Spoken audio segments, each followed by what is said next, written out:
Welcome one, welcome all to the Adventures Elsewhere podcast.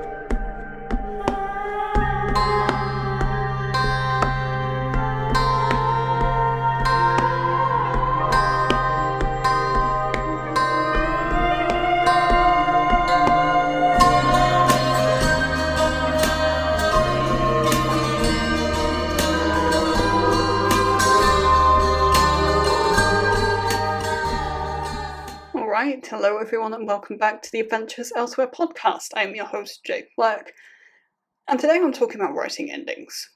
This is, my thoughts on me writing endings in my own writing, mostly a long-form perspective, but I am going to touch on shorts as well.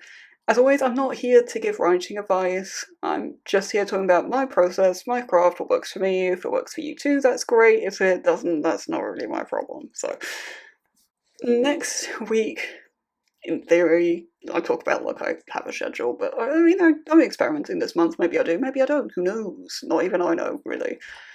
Next time, or soon in the future at the very least, I am going to be doing a second episode on endings, which at the moment is called Which End Where. That'll probably stay. Which is my thoughts on seven different types of endings. I'm only doing 4 here for those who are only listening, and where they work and where I want them. That's more of a reader perspective, so that one will probably be quite big. I don't know whether this one will be. I suspect this one might be short. But that's one to keep your eye out on in the future. Today I'm just talking about writing 4 different types of endings. I'm talking about happy endings, bittersweet, tragic, and then sort of open stroke cliffhanger. I know those aren't the same thing, but for the sake of this and what I do, I'm conflating them for the moment. So let's start at the top here with the happy ending. This is one that I rarely do, to be honest. It's not my favourite. I mean, of the 4, it's my least favourite. I'm not going to make a secret of that. I do wonder if this is a genre thing. I sometimes feel like it's an odd juxtaposition with darker literature, and sometimes with thrillers it can be a bit overdone. This is something that I'm going to talk about in more depth in the Which End Where episode. I don't want to dwell on this.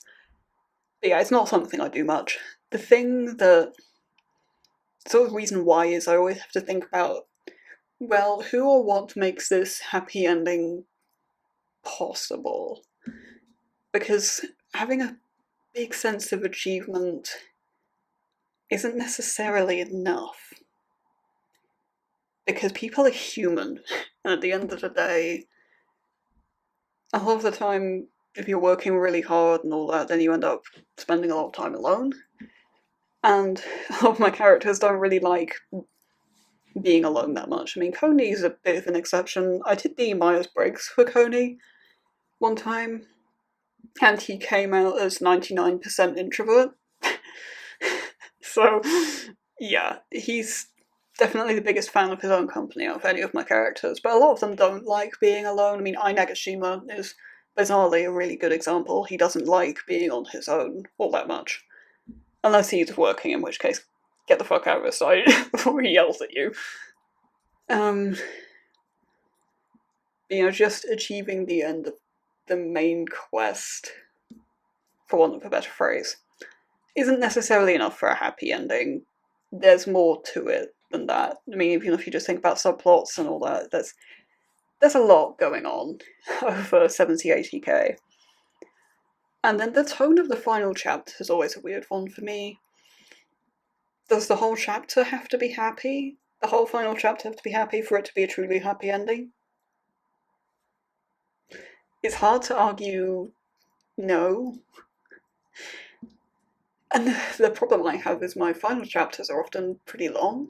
I mean, I do a lot of long chapters in general, but the final one is generally one of the longer ones. And if that's all happy, I struggle with that as a writer, because it's like, well, okay, but where's the thriller in this?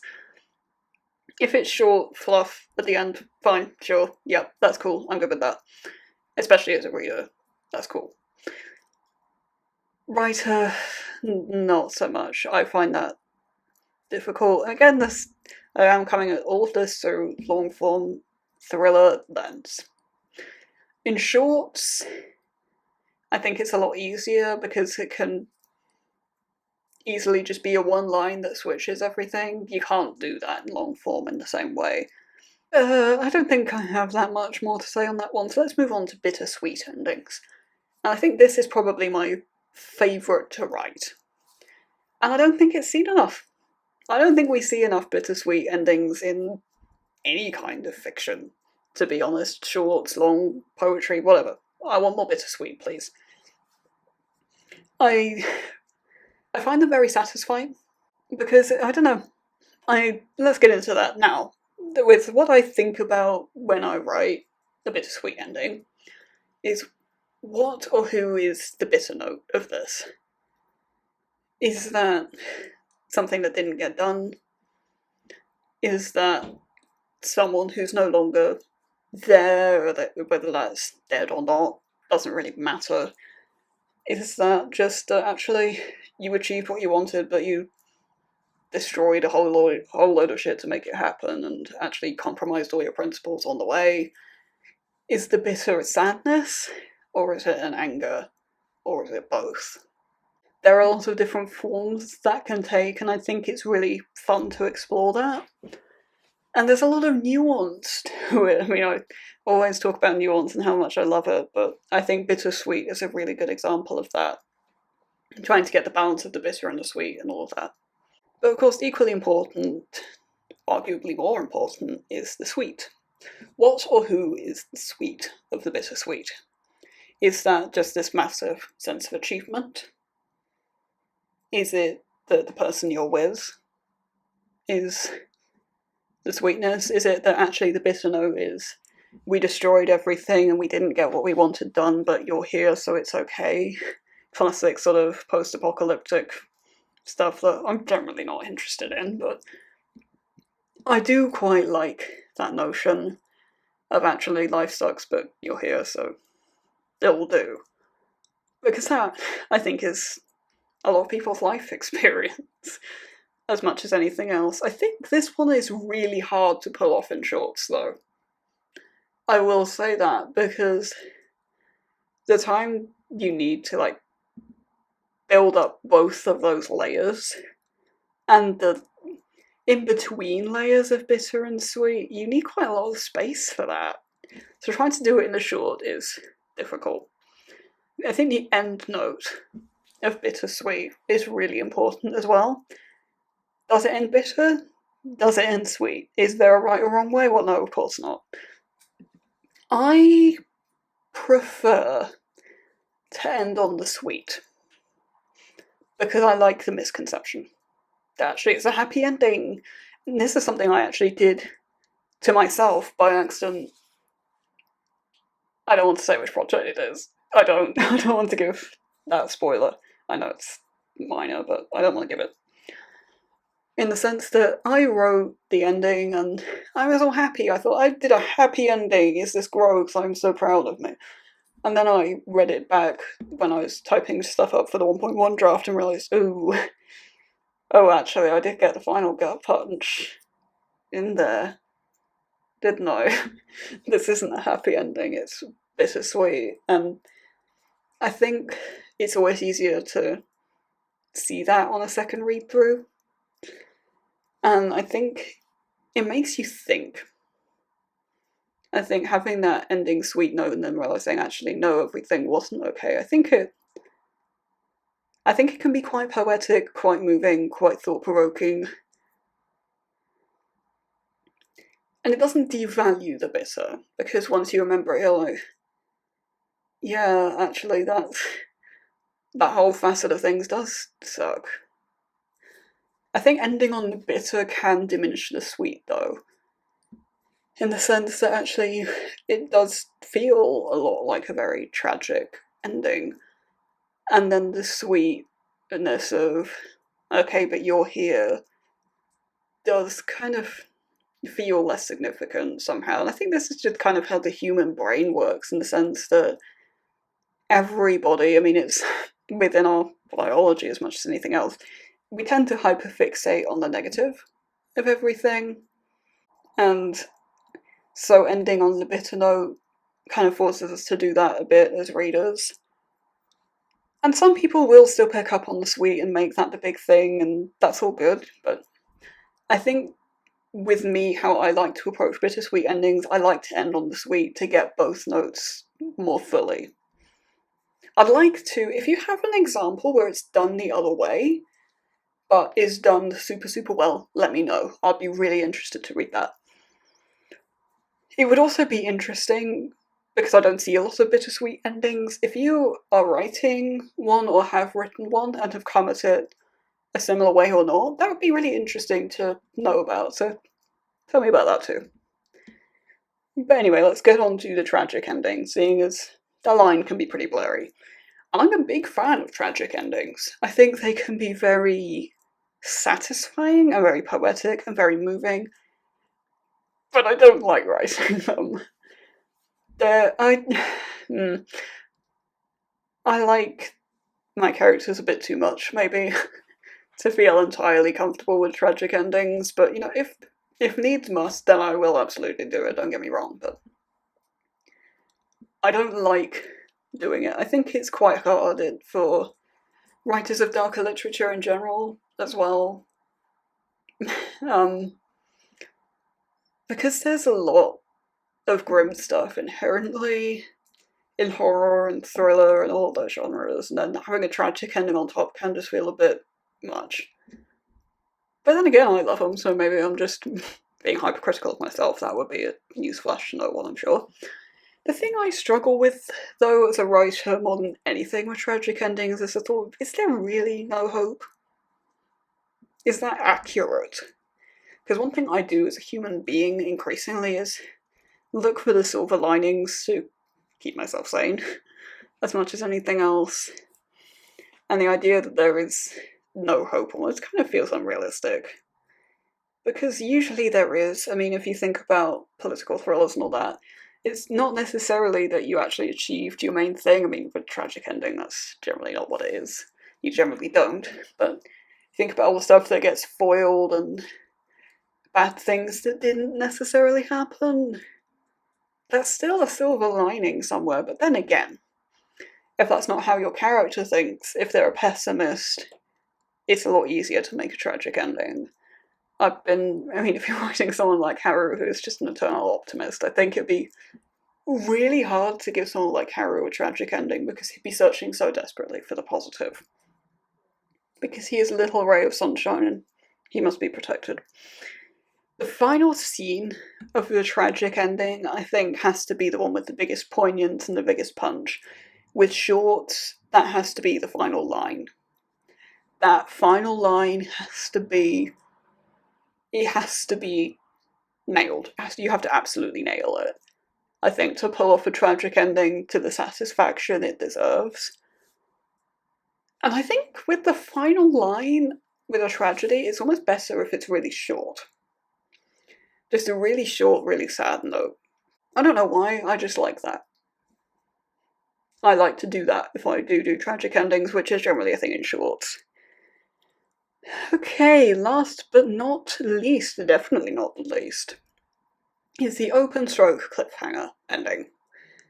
Which I always do to an extent, but I don't generally do completely because I think I mentioned earlier, tying all the ends is something I don't really like doing, so there's always an element of the openness, but okay, but what happened to that person over there, or with this thing over here that Hanzo never saw, or Haru never saw, or all this. I do really love an open cliffhanger ending if it's done well. Which can be a pretty big if. Deciding which ends to tie can be quite difficult, because if it's a complete... I think with either version of open or cliffhanger, tying up the main quest, do you or don't you? Either way works, but I tend towards probably not. In the sense that you never actually find out quite what happens at the end. Like, you can have a really good idea, but you never actually get the confirmation. And I really like that. I think the last line is also really important. Is the character trying to figure out what happened? Or are they trying to distance themselves from it completely? Do they want to know or don't they? Are they choosing truth or ignorance is bliss? The other thing with open or cliffhanger endings is actually, do you tie any of the ends? What's the line? Is it okay to leave them all open? If it's a short, absolutely, I think. Shorts, and I think particularly micros with cliffhanger endings, can actually be really powerful. I really like a micro with a good cliffhanger ending, particularly in something like horror, because you can be pretty sure that, for example, somebody died in a really horrific way, but you don't know quite how horrific, and it leaves it on your imagination to play with. And sometimes that's the most horrifying thing, is what your own brain conjures up.